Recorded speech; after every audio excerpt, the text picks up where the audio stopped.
ਕਵੀ ਦਰਬਾਰ ਫਿਰ ਇਸ ਤਰ੍ਹਾਂ ਦਾ ਵੀ ਹੋਵੇ ਕਿ ਪੰਜਾਬੀ ਦੇ ਹੀ ਨਾ ਕਵੀ ਹੋਣ, ਉਹਦੇ ਵਿੱਚ ਹੋਰ ਭਾਸ਼ਾਵਾਂ ਦੇ ਕਵੀ ਵੀ ਸ਼ਾਮਿਲ ਕੀਤੇ ਜਾਣ, ਉਰਦੂ ਦੇ, ਹਿੰਦੀ ਦੇ ਵੱਡੇ ਕਵੀ ਸ਼ਾਮਿਲ ਹੋਣ, ਤਾਂ ਕਿ ਜਿਹੜਾ ਸਾਡਾ ਸੰਵਾਦ ਹੈ ਭਾਸ਼ਾਵਾਂ ਦਾ ਇੱਕ ਦੂਸਰੇ ਨਾਲ, ਉਹ ਸੰਵਾਦ ਤਾਕਤਵਰ ਹੋਵੇ ਅਤੇ ਉਸ ਦੇ ਵਿੱਚੋਂ ਸਾਰਿਆਂ ਦੀ ਕਵਿਤਾ ਜਿਹੜੀ ਹੈਗੀ ਆ ਉਹ ਤਕੜੀ ਹੋ ਕੇ ਨਿਕਲੇ। ਅਤੇ ਪੰਜਾਬੀ ਯੂਨੀਵਰਸਿਟੀ ਦੇ ਸਰੋਤੇ, ਪੰਜਾਬੀ ਯੂਨੀਵਰਸਿਟੀ ਦੇ ਦਰਸ਼ਕ ਇਸ ਗੱਲ ਦੀ ਚਰਚਾ ਜਾਂ ਇਸ ਗੱਲ ਦੀ ਪ੍ਰਵਾਨਗੀ ਪੰਜਾਬ ਭਰ ਦੇ ਵਿੱਚ ਹੈਗੀ ਆ। ਬਹੁਤ ਸਾਰੇ ਕਲਾਕਾਰ ਇੱਥੇ ਆ ਕੇ ਆਪਣੇ ਨਾਟਕਾਂ ਦੀ ਪੇਸ਼ਕਾਰੀ ਕਰਨਾ ਚਾਹੁੰਦੇ ਨੇ, ਜਿਹੜੇ ਨ੍ਰਿਤ ਨਾਲ ਜੁੜੇ ਹੋਏ ਨੇ, ਇੱਥੇ ਨ੍ਰਿਤ ਦੀ ਪੇਸ਼ਕਾਰੀ ਕਰਕੇ ਜਿਹੜਾ ਹੁੰਗਾਰਾ ਇੱਥੋਂ ਦੇ ਦਰਸ਼ਕ ਸਰੋਤੇ ਤੋਂ ਮਿਲਦਾ, ਸ਼ਾਇਦ ਹੀ ਪੰਜਾਬ ਦੇ ਵਿੱਚ ਕਿਤੇ ਮਿਲਦਾ ਹੋਵੇ। ਇਸੇ ਮਾਣ ਨਾਲ ਅਸੀਂ ਇਹ ਸੋਚਿਆ ਕਿ ਅਸੀਂ ਵੱਡੇ ਸ਼ਾਇਰਾਂ ਨੂੰ ਇੱਥੇ ਬੁਲਾਈਏ। ਸੁਰਜੀਤ ਪਾਤਰ ਹੋਰੀ ਸਾਡੇ ਕੋਲ ਨੇ, ਅਤੇ ਲਿਆਕਤ ਜ਼ਾਫਰੀ ਹੋਰੀ ਸਾਡੇ ਕੋਲ ਨੇ, ਸਾਡੇ ਕੋਲ ਕੁਮਾਰ ਕ੍ਰਿਸ਼ਨ ਹੋਰੀ ਨੇ, ਰਾਜੇਸ਼ ਮੋਹਨ ਜੀ ਨੇ, ਅਮਰਦੀਪ ਹੋਰੀ ਨੇ, ਅਤੇ ਮੈਨੂੰ ਖੁਸ਼ੀ ਹੈ ਕਿ ਬਹੁਤ ਵਧੀਆ ਸ਼ਾਇਰ ਪੰਜਾਬੀ ਦੇ ਇਸ ਸਮੇਂ ਇਸ ਹਾਲ ਦੇ ਵਿੱਚ ਮੌਜੂਦ ਨੇ। ਅਤੇ ਉਹ ਸ਼ਾਇਰ ਨੇ ਜਿਹੜੇ ਇੱਥੇ ਕੁਝ ਮੁਸ਼ਾਇਰਿਆਂ ਦੇ ਵਿੱਚ, ਕਵੀ ਦਰਬਾਰਾਂ ਦੇ ਵਿੱਚ ਆਉਂਦੇ ਵੀ ਰਹੇ ਨੇ, ਸੰਗਤ ਦੇ ਅਗਲੇ ਪ੍ਰੋਗਰਾਮਾਂ ਦੇ ਵਿੱਚ ਵੀ ਇਸੇ ਤਰੀਕੇ ਨਾਲ ਆਉਣਗੇ। ਪੰਜਾਬ ਕਲਾ ਪ੍ਰੀਸ਼ਦ ਨੇ ਕਿਉਂਕਿ ਇਸ ਪ੍ਰੋਗਰਾਮ ਨੂੰ ਸਪੋਂਸਰ ਕੀਤਾ, ਅਸੀਂ ਉਹਨਾਂ ਨੂੰ ਬੇਨਤੀ ਵੀ ਕੀਤੀ ਆ, ਪਾਤਰ ਸਾਹਿਬ ਦੇ ਚੇਅਰਮੈਨ ਨੇ, ਉਹਨਾਂ ਦੇ ਸਕੱਤਰ ਜਨਰਲ ਲਖਵਿੰਦਰ ਜੌਹਲ ਹੋਰਾਂ ਨੂੰ, ਕਿ ਅਸੀਂ ਨਿਰੰਤਰਤਾ ਦੇ ਵਿੱਚ ਪਟਿਆਲੇ ਪੰਜਾਬੀ ਯੂਨੀਵਰਸਿਟੀ ਦੇ ਵਿੱਚ ਇੱਕ ਪਟਿਆਲਾ ਮੁਸ਼ਾਇਰਾ ਇੱਕ ਨਿਰੰਤਰਤਾ ਦੇ ਵਿੱਚ ਰੱਖਣਾ ਚਾਹੁੰਦੇ ਹਾਂ। ਸੰਗਤ 1, ਸੰਗਤ 2, ਇਸ ਤਰ੍ਹਾਂ ਨਾਲ ਨਿਰੰਤਰਤਾ ਦੇ ਵਿੱਚ ਇਹ ਪ੍ਰੋਗਰਾਮ ਚੱਲੂਗਾ। ਮੈਂ ਇਸ ਮੌਕੇ ਦੇ ਉੱਪਰ ਵਿਸ਼ੇਸ਼ ਤੌਰ 'ਤੇ ਸ਼ਾਇਰਾਂ ਦਾ ਜਿਹੜੇ ਆਪਣਾ ਸਮਾਂ ਕੱਢ ਕੇ ਸਾਨੂੰ ਨਿਵਾਜਣ ਵਾਸਤੇ ਇੱਥੇ ਪਹੁੰਚੇ ਨੇ, ਉਹਨਾਂ ਦਾ ਮੈਂ ਸਵਾਗਤ ਕਰਦਾ। ਤੁਹਾਡਾ ਸਭ ਦਾ ਸਵਾਗਤ ਹੈ।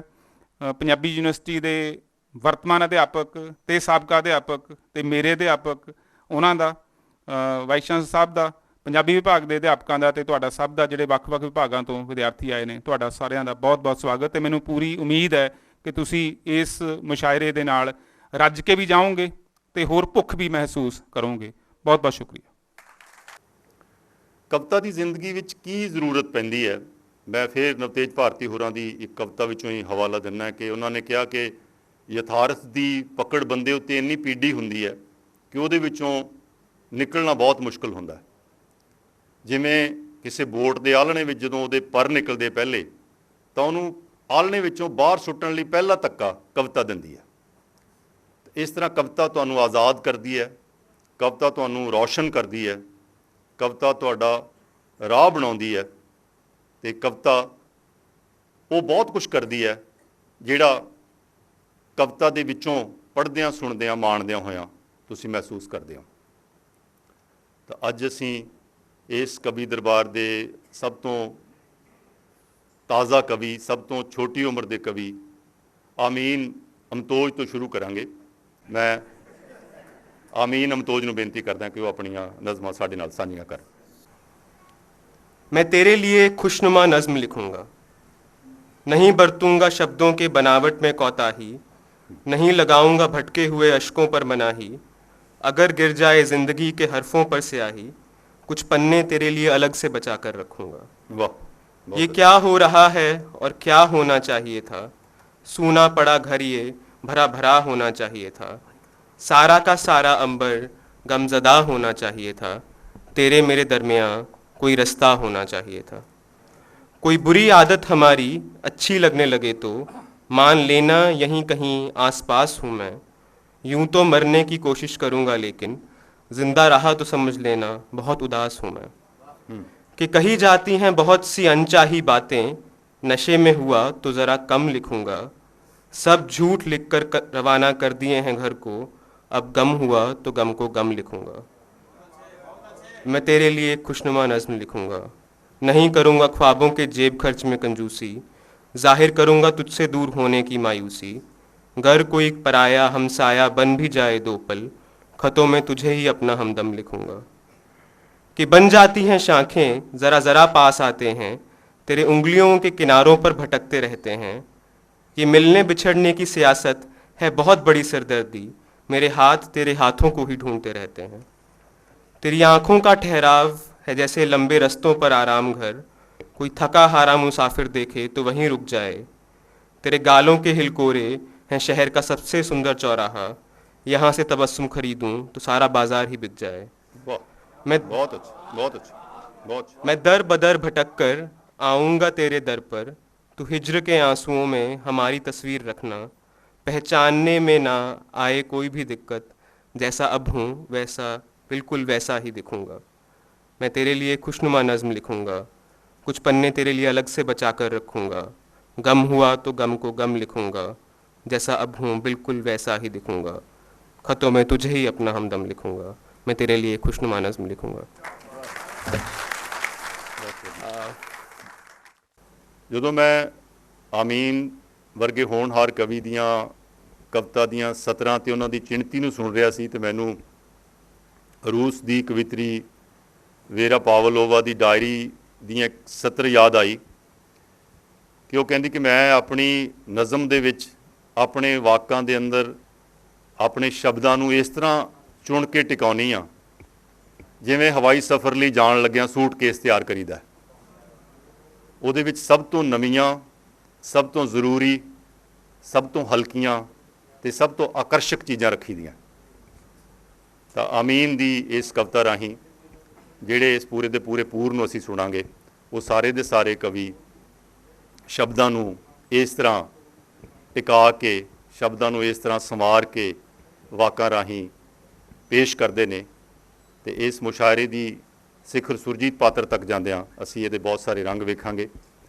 ਤੋ ਆਮੀਨ ਹੋਰਾਂ ਤੋਂ ਬਾਅਦ ਮੈਂ ਪੰਜਾਬੀ ਦੇ ਨਵੇਂ ਮੁਹਾਵਰੇ ਦੇ ਨਵੇਂ ਭਾਂਤ ਦੇ ਕਵੀ ਰਮਨ ਸੰਧੂ ਹੋਰਾਂ ਨੂੰ ਬੇਨਤੀ ਕਰਾਂਗਾ, ਜਿਨ੍ਹਾਂ ਨੇ ਪਿੱਛੇ ਜਿਹੇ ਆਪਣੀ ਕਿਤਾਬ ਬੰਸਰੀ ਵਿੱਚ ਕੈਦ ਸੁਰ ਰਾਹੀਂ ਆਪਣੀ ਗਜ਼ਲੀਅਤ ਨੂੰ ਤੁਹਾਡੇ ਸਨਮੁਖ ਪੇਸ਼ ਕੀਤਾ। ਰਮਨ ਸੰਧੂ। ਗਜ਼ਲ ਦਾ ਇੱਕ ਮਤਲਬ ਹੈ ਕਿ ਉਹਨਾਂ ਨੇ ਤਲਖ ਬੋਲਾਂ ਦਾ ਤਮਾਸ਼ਾ ਬੇਵਜ੍ਹਾ ਕੀਤਾ। ਵਾਹ। ਉਹਨਾਂ ਨੇ ਤਲਖ ਬੋਲਾਂ ਦਾ ਵਿਖਾਵਾ ਬੇਵਜ੍ਹਾ ਕੀਤਾ, ਮੈਂ ਬਲ ਦੇ ਹਰਫ ਕਾਗਜ਼ ਤੇ ਧਰੇ ਤਾਂ ਕੀ ਗੁਨਾਹ ਕੀਤਾ। ਵਾਹ ਵਾਹ, ਬਹੁਤ ਅੱਛਾ। ਉਹਨਾਂ ਨੇ ਤਲਖ ਬੋਲਾਂ ਦਾ ਵਿਖਾਵਾ ਬੇਵਜ੍ਹਾ ਕੀਤਾ, ਮੈਂ ਬਲ ਦੇ ਹਰਫ ਕਾਗਜ਼ ਤੇ ਧਰੇ ਤਾਂ ਕੀ ਗੁਨਾਹ ਕੀਤਾ। ਬੜਾ ਚਿਰ ਬੜਾ ਚਿਰ ਬੜਾ ਚਿਰ ਉਹ ਰਹੀ ਅਣਗੌਲਦੀ ਤਰਲੇ ਨਿਗਾਹਾਂ ਦੇ, ਤੇ ਫਿਰ ਚੰਦਰੀ ਨੇ ਜਦ ਕੀਤਾ ਤਾਂ ਮੋਹ ਵੀ ਬੇਪਨਾਹ ਕੀਤਾ। ਵਾਹ, ਬਹੁਤ ਅੱਛਾ, ਬਹੁਤ ਅੱਛਾ। ਬੜਾ ਚਿਰ ਉਹ ਰਹੀ ਅਣਗੌਲਦੀ ਤਰਲੇ ਨਿਗਾਹਾਂ ਦੇ, ਤੇ ਫਿਰ ਚੰਦਰੀ ਨੇ ਜਦ ਕੀਤਾ ਤਾਂ ਮੋਹ ਵੀ ਬੇਪਨਾਹ ਕੀਤਾ। ਇਹ ਗਜ਼ਲ ਦਾ ਮਤਲਬ ਦੇਖੋਗੇ, ਮਿਲੀ ਹੈ ਜ਼ਿੰਦਗੀ ਮੈਲੀ ਜਹੀ, ਇਸ ਨੂੰ ਨਿਖਾਰੂੰਗਾ, ਵਾਹ ਇਹਦੇ ਵਸਤਰ ਬਦਲ ਕੇ ਇਸ ਦੀਆਂ ਜ਼ੁਲਫਾਂ ਸਵਾਰੂੰਗਾ। ਵਾਹ ਵਾਹ, ਬਹੁਤ ਅੱਛਾ। ਮਿਲੀ ਹੈ ਸ਼ੇਰ ਅਗਲਾ, ਮਿਲੀ ਹੈ ਜ਼ਿੰਦਗੀ ਮੈਲੀ ਜਹੀ, ਇਸ ਨੂੰ ਨਿਖਾਰੂੰਗਾ, ਇਹਦੇ ਵਸਤਰ ਬਦਲ ਕੇ ਇਸ ਦੀਆਂ ਜ਼ੁਲਫਾਂ ਸਵਾਰੂੰਗਾ। ਮੇਰੇ ਵੱਲ ਘੂਰ ਕੇ ਤੱਕਦੇ ਸੀ ਯੱਕੇ ਬਾਦਸ਼ਾਹ ਗੋਲੇ, ਮੈਂ ਹੱਸ ਕੇ ਆਖਿਆ ਮਰਜ਼ੀ ਮੇਰੀ ਜਾਓ ਮੈਂ ਹਾਰੂੰਗਾ। ਵਾਹ ਵਾਹ, ਬਹੁਤ ਅੱਛਾ, ਬਹੁਤ ਅੱਛਾ, ਬਹੁਤ ਅੱਛਾ। ਮੇਰੇ ਵੱਲ ਘੂਰ ਕੇ ਤੱਕਦੇ ਸੀ ਯੱਕੇ ਬਾਦਸ਼ਾਹ ਗੋਲੇ, ਮੈਂ ਹੱਸ ਕੇ ਆਖਿਆ ਮਰਜ਼ੀ ਮੇਰੀ ਜਾਓ ਮੈਂ ਹਾਰੂੰਗਾ। ਇੱਕ ਗਜ਼ਲ ਦਾ ਇੱਕ ਮਤਲਬ ਦੇਖੋ ਕਿ ਚਲੋ ਅੱਜ ਇਹ ਪਤਾ ਲੱਗ ਜੂ ਕਿ ਕਿਸ ਤੇ ਕੌਣ ਭਾਰੀ ਹੈ, ਉਹਦਾ ਵਰਨਾ ਵੀ ਨਹੀਂ ਥੰਮਿਆ ਮੇਰਾ ਖੁਰਨਾ ਵੀ ਜਾਰੀ ਹੈ। ਵਾਹ ਵਾਹ, ਬਹੁਤ ਅੱਛਾ, ਬਹੁਤ। ਚਲੋ ਚਲੋ ਅੱਜ ਇਹ ਪਤਾ ਲੱਗ ਜੂ ਕਿ ਕਿਸ ਤੇ ਕੌਣ ਭਾਰੀ ਹੈ, ਉਹਦਾ ਵਰਨਾ ਵੀ ਨਹੀਂ ਥੰਮਿਆ ਮੇਰਾ ਖੁਰਨਾ ਵੀ ਜਾਰੀ ਹੈ। ਕੋਈ ਸੁਪਨਾ ਜਦੋਂ ਟੁੱਟਦਾ ਹੈ ਤਾਂ ਡਾਢਾ ਸਬਰ ਰੱਖਦਾ, ਇਹ ਤਾਂ ਬਸ ਸ਼ੌਕ ਹੈ ਜੋ ਰਾਤ ਦਿਨ ਪਲਕਾਂ ਨੂੰ ਤਰ ਰੱਖਦਾ। ਕੋਈ ਸੁਪਨਾ ਜਦੋਂ ਟੁੱਟਦਾ ਹੈ ਤਾਂ ਡਾਢਾ ਸਬਰ ਰੱਖਦਾ, ਇਹ ਤਾਂ ਬਸ ਸ਼ੌਕ ਹੈ ਜੋ ਰਾਤ ਦਿਨ ਪਲਕਾਂ ਨੂੰ ਤਰ ਰੱਖਦਾ।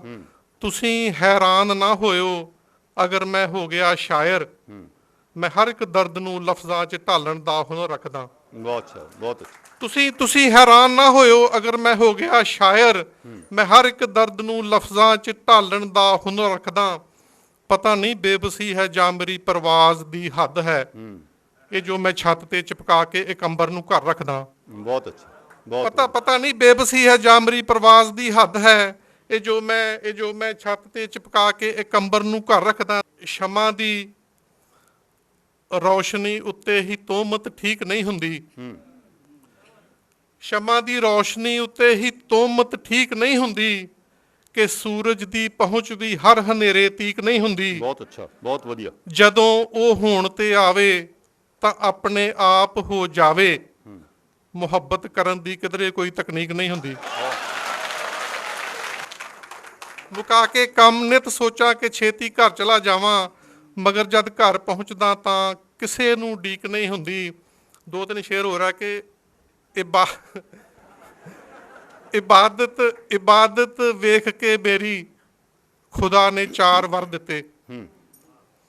ਇਬਾਦਤ ਵੇਖ ਕੇ ਮੇਰੀ ਖੁਦਾ ਨੇ 4 ਵਰ ਦਿੱਤੇ। ਤਮਾ ਹਉਮੈ ਵੀ, ਮੋਹ ਵੀ, ਕਾਮ ਵੀ ਮੱਥੇ ਤੇ ਧਰ ਦਿੱਤੇ। ਵਾਹ ਵਾਹ, ਬਹੁਤ ਵਧੀਆ। ਇਬਾਦਤ ਵੇਖ ਕੇ ਮੇਰੀ ਖੁਦਾ ਨੇ 4 ਵਰ ਦਿੱਤੇ। ਤਮਾ ਹਉਮੈ ਵੀ, ਮੋਹ ਵੀ, ਕਾਮ ਵੀ ਮੱਥੇ ਤੇ ਧਰ ਦਿੱਤੇ। ਮੇਰੇ ਹਨੇਰੇ ਤੇ ਭਾਰੀ ਪੈ ਗਈ ਕੁਝ ਚਾਨਣੀ ਏਦਾਂ, ਮੈਂ ਚੰਨ ਦੇ ਦਾਗ ਸਾਰੇ ਹੀ ਨਜ਼ਰ ਅੰਦਾਜ਼ ਕਰ ਦਿੱਤੇ। ਬਹੁਤ ਅੱਛਾ, ਬਹੁਤ ਅੱਛਾ। ਤੁਸੀਂ ਦੇਖਿਆ ਕਿ ਤਾਂ ਇਸ ਤਰਜ਼ ਦੇ ਸਾਡੇ ਖੂਬਸੂਰਤ ਸ਼ਾਇਰ ਰਮਨ ਸੰਧੂ ਨੂੰ ਤੁਸੀਂ ਸੁਣ ਰਹੇ ਸੀ। ਹੁਣ ਮੈਂ ਜੰਮੂ ਤੋਂ ਆਏ ਹੋਏ ਕਮਲਜੀਤ ਚੌਧਰੀ ਹੋਰਾਂ ਨੂੰ ਦਰਖਾਸਤ ਕਰਾਂਗਾ ਕਿ ਉਹ ਆਪਣੀ ਹਿੰਦੀ ਨਜ਼ਮਾਂ ਸਾਡੇ ਨਾਲ ਸਾਂਝੀਆਂ ਕਰਨ। ਜਿਹੜੇ ਸਾਂਭਾ ਜੰਮੂ ਕਾਲਜ ਦੇ ਵਿੱਚ ਹਿੰਦੀ ਦੇ ਪ੍ਰੋਫੈਸਰ ਨੇ ਔਰ ਸ਼ਾਇਦ ਪਹਿਲੀ ਵਾਰ ਪੰਜਾਬ ਆਏ ਨੇ। ਕਮਲਜੀਤ ਚੌਧਰੀ ਤੁਹਾਡੇ ਸਾਹਮਣੇ ਆਪਣੀਆਂ नज़्मां पेश कर दें। यकीनन दुनिया की सबसे खूबसूरत कविता लिखी जाना बाकी है। दुनिया की सबसे खूबसूरत कविता लिखी जाना बाकी है। उसे कौन लिखेगा? यकीनन एक औरत लिखेगी। अंगूठों के हक में ऐतिहासिक हस्ताक्षर कौन करेगा? यकीनन उस औरत का प्रेमी करेगा। उस औरत से प्रेम कौन करेगा? यकीनन वही करेगा जो बुलेट प्रूफ गाड़ियों, खून सनी आरियों के सामने नाक रगड़ती आत्माओं को देखकर भी सीना कहेगा, आत्मा नहीं सपने अमर होते हैं।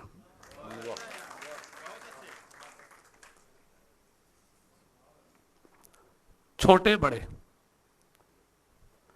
उन्होंने छोटी छोटी बातें की, छोटी नहीं। उन्होंने छोटी छोटी बातें की, छोटी नहीं। उन्होंने छोटे छोटे काम किए, छोटे नहीं। वे छोटे छोटे थे, छोटे नहीं थे। उन्होंने छोटी छोटी बातें की, छोटी नहीं। उन्होंने छोटे छोटे काम किए, छोटे नहीं। वे छोटे छोटे थे, छोटे नहीं थे। उन्होंने बड़ी बड़ी बातें की, बड़ी नहीं। उन्होंने बड़े बड़े काम किए, बड़े नहीं। वे बड़े बड़े थे, बड़े नहीं थे। सुई और धागा, तोप मुझे सलाम करेगी या उड़ा देगी, मुझे तनिक भी परवाह नहीं। तोप मुझे सलाम करेगी या उड़ा देगी, मुझे तनिक भी परवाह नहीं। तलवार मेरी गर्दन पर होगी या राजा की म्यान में, मुझे रत्ती भर फर्क नहीं पड़ता। तोप या तलवार मेरे बारे में क्या राय रखती है, कभी नहीं सोचा। लीरो लीर किए जाते अंबर को देखकर हर पल ये सोचता हूँ, सुई और धागा मेरे बारे में क्या सोचते होंगे। ਕੁੜੀਆਂ ਪਿਆਰ ਕਰਦੀਆਂ ਨੇ ਤਾਂ ਸਾਰੇ ਸਵਾਲ ਭੁੱਲ ਜਾਂਦੀਆਂ ਨੇ। ਸਿਰਫ ਇੰਨਾ ਯਾਦ ਰੱਖਦੀਆਂ ਨੇ ਕਿ ਉਹ ਨਹੀਂ ਹਨ। ਮਜਬੂਰ ਹੋ ਜਾਣ ਤਾਂ ਜ਼ਹਿਰ ਖਾ ਲੈਂਦੀਆਂ ਨੇ। ਹੋਰ ਮਜਬੂਰ ਹੋ ਜਾਣ ਤਾਂ ਨਜ਼ਮਾਂ ਲਿਖਦੀਆਂ ਨੇ ਮਰਨ ਜੋਗੀਆਂ ਬਹਾਦਰੀ ਨਾਲ। ਤੇ ਮੈਂ ਜਿਸ ਸ਼ਾਇਰਾ ਨੂੰ ਤੁਹਾਡੇ ਸਨਮੁਖ ਕਰਨਾ ਹੈ ਉਹ ਪੰਜਾਬੀ ਦੀ ਬਹੁਤ ਹੋਣਹਾਰ ਗਜ਼ਲਕਾਰਾ ਨੇ। ਕਮਲ ਇਕਾਰਸ਼ੀ, ਸੁਰਜੀਤ ਸਖੀ, ਸੁਖਵਿੰਦਰ ਅੰਮ੍ਰਿਤ ਦੀ ਲੜੀ ਦੇ ਅੰਦਰ ਅਨੂ ਬਾਲਾ ਹੋਰਾਂ ਦਾ ਇੱਕ ਬਹੁਤ ਮਹੱਤਵਪੂਰਨ ਵੱਡਾ ਨਾਮ ਹੈ ਪੰਜਾਬੀ ਗਜ਼ਲ ਦੇ ਅੰਦਰ। ਔਰ ਜਿਸ ਸੰਜੀਦਗੀ ਨਾਲ, ਜਿਸ ਲਹਿਜੇ ਨਾਲ ਉਹ ਗਜ਼ਲ ਲਿਖਦੇ ਨੇ ਉਹ ਪੰਜਾਬੀ ਲਈ ਬਹੁਤ ਇੱਕ ਸੰਤੁਸ਼ਟੀ ਵਾਲੀ ਗੱਲ ਹੈ। ਪਿੱਛੇ ਜੇ ਉਹਨਾਂ ਦੀ ਕਿਤਾਬ ਕੱਚ ਦਾ ਅੰਬਰ ਛਪ ਕੇ ਆਈ ਹੈ। ਫੁੱਲਾਂ 'ਚ ਹਾਂ ਮੈਂ ਕਿਧਰੇ, ਕੰਡਿਆਂ ਅਧੀਨ ਹਾਂ ਮੈਂ। ਸੋ ਟੁਕੜਿਆਂ ਚ ਵੰਡੀ ਹੋਈ ਜ਼ਮੀਨ ਹਾਂ ਮੈਂ। ਫੁਰਸਤ ਨੂੰ ਤਰਸਦੀ ਜੋ ਦਿਨ ਰਾਤ ਚੱਲਦੀ ਹੈ। ਫੁਰਸਤ ਨੂੰ ਤਰਸਦੀ ਜੋ ਦਿਨ ਰਾਤ ਚੱਲਦੀ ਹੈ। ਗ੍ਰਹਿਸਤ ਦੇ ਰੋੜ ਪੀਂਦੀ ਹੋਈ ਮਸ਼ੀਨ ਹਾਂ ਮੈਂ। ਵਾਹ ਵਾਹ ਵਾਹ, ਬਹੁਤ ਅੱਛਾ, ਬਹੁਤ ਵਧੀਆ। ਫੁਰਸਤ ਨੂੰ ਤਰਸਦੀ ਜੋ ਦਿਨ ਰਾਤ ਚੱਲਦੀ ਹੈ। ਗ੍ਰਹਿਸਤ ਦੇ ਰੋੜ ਪੀਂਦੀ ਹੋਈ ਮਸ਼ੀਨ ਹਾਂ ਮੈਂ। ਸਮਿਆਂ ਦੀ ਧੂੜ ਪੈ ਕੇ ਹੋਏ ਨੇ ਨਕਸ਼ ਮੈਲੇ। ਸਮਿਆਂ ਦੀ ਧੂੜ ਪੈ ਕੇ ਹੋਏ ਨੇ ਨਕਸ਼ ਮੈਲੇ। ਵੈਸੇ ਤਾਂ ਸ਼ੀਸ਼ੇ ਹੋਵੇ ਰੱਜ ਕੇ ਹਸੀਨ ਹਾਂ ਮੈਂ। ਵਾਹ ਵਾਹ, ਬਹੁਤ ਅੱਛਾ।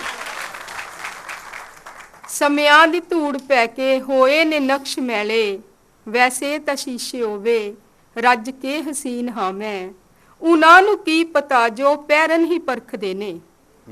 ਉਹਨਾਂ ਨੂੰ ਕੀ ਪਤਾ ਜੋ ਪੈਰਨ ਹੀ ਪਰਖਦੇ ਨੇ। ਪਰਦਾ ਉਤਾਰ ਕੇ ਵੀ ਪਰਦਾ ਨਸ਼ੀਨ ਹਾਂ ਮੈਂ। ਵਾਹ ਵਾਹ, ਬਹੁਤ ਅੱਛਾ। ਨਿੱਕੇ ਜਿਹੇ ਗੁਨਾਹ ਤੇ ਕੰਧਾਂ ਵਿੱਚ ਝਿੜਕ ਦੇਵਣ। ਔਰਤ ਮਨ ਦੀ ਆਵਾਜ਼ ਹੈ ਇਹ। ਨਿੱਕੇ ਜਿਹੇ ਗੁਨਾਹ ਤੇ ਕੰਧਾਂ ਵਿੱਚ ਝਿੜਕ ਦੇਵਣ। ਘਰ ਦੇ ਤਖਤ ਤੇ ਉੱਦਾਂ ਗੱਦੀ ਨਸ਼ੀਨ ਹਾਂ ਮੈਂ। ਨਿੱਕੇ ਜਿਹੇ ਗੁਨਾਹ ਤੇ ਕੰਧਾਂ ਵਿੱਚ ਝਿੜਕ ਦੇਵਣ। ਘਰ ਦੇ ਤਖਤ ਤੇ ਉੱਦਾਂ ਗੱਦੀ ਨਸ਼ੀਨ ਹਾਂ ਮੈਂ। ਰੰਗਾਂ ਦੀ ਉਮਰ ਸੀ ਤਾਂ ਪਾਣੀ ਚ ਘੁਲ ਗਈ ਸੀ। ਰੰਗਾਂ ਦੀ ਉਮਰ ਸੀ ਤਾਂ ਪਾਣੀ ਚ ਘੁਲ ਗਈ ਸੀ। ਮਹਿਕਾਂ ਦੀ ਜੂਨ ਆ ਕੇ ਪੌਣਾ ਅਧੀਨ ਹਾਂ ਮੈਂ। ਵਾਹ ਵਾਹ, ਬਹੁਤ ਅੱਛਾ। ਰੰਗਾਂ ਦੀ ਉਮਰ ਸੀ ਤਾਂ ਪਾਣੀ ਚ ਘੁਲ ਗਈ ਸੀ। ਮਹਿਕਾਂ ਦੀ ਜੂਨ ਆ ਕੇ ਪੌਣਾ ਅਧੀਨ ਹਾਂ ਮੈਂ। ਧਰਤੀ ਦੀ ਅੱਖ ਚੋਂ ਨਾ ਅਥਰੂ ਕਸ਼ੀਦ ਹੋਏ। ਧਰਤੀ ਦੀ ਅੱਖ ਚੋਂ ਨਾ ਧਰਤੀ ਦੀ ਅੱਖ ਚੋਂ ਨਾ ਅਥਰੂ ਕਸ਼ੀਦ ਹੋਏ। ਕੀ ਖਾਕ ਸ਼ਾਇਰੀਏ ਕਾਦੀ ਜ਼ਹੀਨ ਹਾਂ ਮੈਂ। ਵਾਹ, ਫੁੱਲਾਂ ਚ ਹਾਂ ਮੈਂ ਕਿਧਰੇ ਕੰਡਿਆਂ ਅਧੀਨ ਹਾਂ ਮੈਂ। ਸੋ ਟੁਕੜਿਆਂ ਚ ਵੰਡੀ ਹੋਈ ਜ਼ਮੀਨ ਹਾਂ ਮੈਂ। ਵਾਹ ਜੀ ਵਾਹ, ਬਹੁਤ ਅੱਛਾ। ਹੁਣ ਜਿਹੜਾ ਅਗਲਾ ਸ਼ਾਇਰ ਹੈ ਉਹ ਵੀ ਗਜ਼ਲ ਦਾ ਸ਼ਾਇਰ ਹੈ, ਪਰ ਉਰਦੂ ਦਾ ਸ਼ਾਇਰ ਹੈ। ਸਾਡੇ ਇਸੇ ਸ਼ਹਿਰ ਦਾ ਸ਼ਾਇਰ ਹੈ, ਪਟਿਆਲੇ ਦਾ ਅਮਰਦੀਪ ਸਿੰਘ। ਪੰਜਾਬ ਦੇ ਉਰਦੂ ਸ਼ਾਇਰਾਂ ਵਿੱਚ ਇੱਕ ਬਹੁਤ ਨੁਮਾਇਆਂ ਨਾਂ। ਹਿੰਦੁਸਤਾਨ ਦੇ ਮੁਸ਼ਾਇਰਿਆਂ ਵਿੱਚ ਪੰਜਾਬ ਦੀ ਧਰਤੀ ਤੋਂ ਉਰਦੂ ਦੀ ਪ੍ਰਤੀਨਿਧਤਾ ਕਰਨ ਵਾਲੇ ਅਮਰਦੀਪ ਸਿੰਘ, ਜਿਨ੍ਹਾਂ ਦੀ ਸ਼ਾਇਰੀ ਦਾ ਮੈਂ ਖੁਦ ਜ਼ਾਤੀ ਤੌਰ 'ਤੇ ਵੀ ਬੜਾ ਫੈਨ ਹਾਂ, ਉਹ ਆਪਣੀ ਸ਼ਾਇਰੀ ਤੁਹਾਡੇ ਨਾਲ ਸਾਂਝੀ ਕਰਨਗੇ। ਅਮਰਦੀਪ ਸਿੰਘ। जिंदा हूं मगर जीस्त के होने में नहीं हूं। जिंदा हूं मगर जीस्त के होने में नहीं हूं। मुद्दत से किसी ख्वाब के धोखे में नहीं हूं। वाह वाह, बहुत अच्छा। जिंदा हूं मगर जीस्त के होने में नहीं हूं। मुद्दत से किसी ख्वाब के धोखे में नहीं हूं। माना कि हर एक बात मेरे हक में है इसकी। माना कि हर एक बात मेरे हक में है इसकी। अफसोस कि मैं अक्ल के कहने में नहीं हूं। वाह वाह, बहुत अच्छा, बहुत बढ़िया, बहुत शुक्रिया। क्या बात। माना कि हर एक बात मेरे हक में है इसकी। अफसोस कि मैं अक्ल के कहने में नहीं हूं। एक कथा और देखें कि उसको दुनिया से है गिला, उसको दुनिया से है गिला, लेकिन रोएगा भी लिपट के दुनिया से। वाह, बहुत बढ़िया। उसको दुनिया से है गिला, लेकिन रोएगा भी लिपट के दुनिया से। सबकी नजरों में आना चाहता है, हाय एक शख्स कट के दुनिया से। वाह, बहुत अच्छा, बहुत अच्छा, बहुत शुक्रिया, बहुत शुक्रिया। सबकी नजरों में आना चाहता है, हाय एक शख्स कट के दुनिया से। बहुत शुक्रिया। चेहरे पर एक चेहरा लगाना सीख लिया। चेहरे पर एक चेहरा लगाना सीख लिया। आखिर हमने तौरे जमाना सीख लिया। चेहरे पर एक चेहरा लगाना सीख लिया। आखिर हमने तौरे जमाना सीख लिया। हाय तुम तो दिल से मिलने वाले थे, तुमने कब से हाथ मिलाना सीख लिया। बहुत शुक्रिया, बहुत शुक्रिया, बहुत शुक्रिया। हाय तुम तो दिल से मिलने वाले थे, तुमने कब से हाथ मिलाना सीख लिया। ख्वाहिशे गुल है मगर खार भी चल सकते हैं। ख्वाहिशे गुल है मगर खार भी चल सकते हैं। तू ना मिल पाए तो हम खुद से बहल सकते हैं। ख्वाहिशे गुल है मगर खार भी चल सकते हैं। तू ना मिल पाए तो हम खुद से बहल सकते हैं। और क्या इश्क में दे दूं मैं रियायत उनको, और क्या इश्क में दे दूं मैं रियायत उनको। क्या ये कम है कि वो जब चाहें बदल सकते हैं। बहुत शुक्रिया, बहुत शुक्रिया। और क्या इश्क में दे दूं मैं रियायत उनको, क्या ये कम है कि वो जब चाहें बदल सकते हैं। ਖਾਸ ਭਾਂਤ ਦੀ ਇੱਕ ਖਾਸ ਵਿਚਾਰ ਨੂੰ ਅੰਗੀਕਾਰ ਕਰਕੇ ਲਿਖੀ ਜਾਣ ਵਾਲੀ ਨਜ਼ਮ ਦੇ ਸ਼ਾਇਰ ਨੇ। ਢਿੱਲ ਪਈ ਕਿਸ਼ਤੀ ਮੇਰੀ ਖੁਰਦਾ ਕਿਨਾਰਾ ਵੇਖ ਕੇ। ਢਿੱਲ ਪਈ ਕਿਸ਼ਤੀ ਮੇਰੀ ਖੁਰਦਾ ਕਿਨਾਰਾ ਵੇਖ ਕੇ। ਭਿੜਦੀਆਂ ਦੋ ਚਾਰ ਛੱਲਾਂ ਦਾ ਨਜ਼ਾਰਾ ਵੇਖ ਕੇ। ਵਾਹ ਬਹੁਤ ਅੱਛਾ। ਭਿੜਦੀਆਂ ਦੋ ਚਾਰ ਛੱਲਾਂ ਦਾ ਨਜ਼ਾਰਾ ਵੇਖ ਕੇ। ਢਿੱਲ ਪਈ ਕਿਸ਼ਤੀ ਮੇਰੀ ਖੁਰਦਾ ਕਿਨਾਰਾ ਵੇਖ ਕੇ। ਝਾਕ ਸੱਜਣਾ ਦੇ ਮੁੜਨ ਦੀ ਛੱਡਣੀ ਇੰਜ ਠੀਕ ਨਹੀਂ।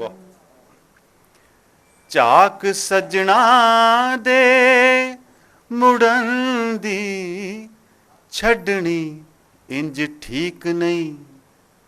ਆਖਿਆ ਉਸਨੇ ਮੇਰੇ ਘਰ ਦਾ ਖਿਲਾਰਾ ਵੇਖ ਕੇ। ਆਖਿਆ ਉਸਨੇ ਮੇਰੇ ਘਰ ਦਾ ਖਿਲਾਰਾ ਵੇਖ ਕੇ। ਹਰ ਕੋਈ ਸ਼ੱਕੀ ਨਜ਼ਰ ਦੇ ਨਾਲ ਮੈਨੂੰ ਤੱਕ ਰਿਹਾ।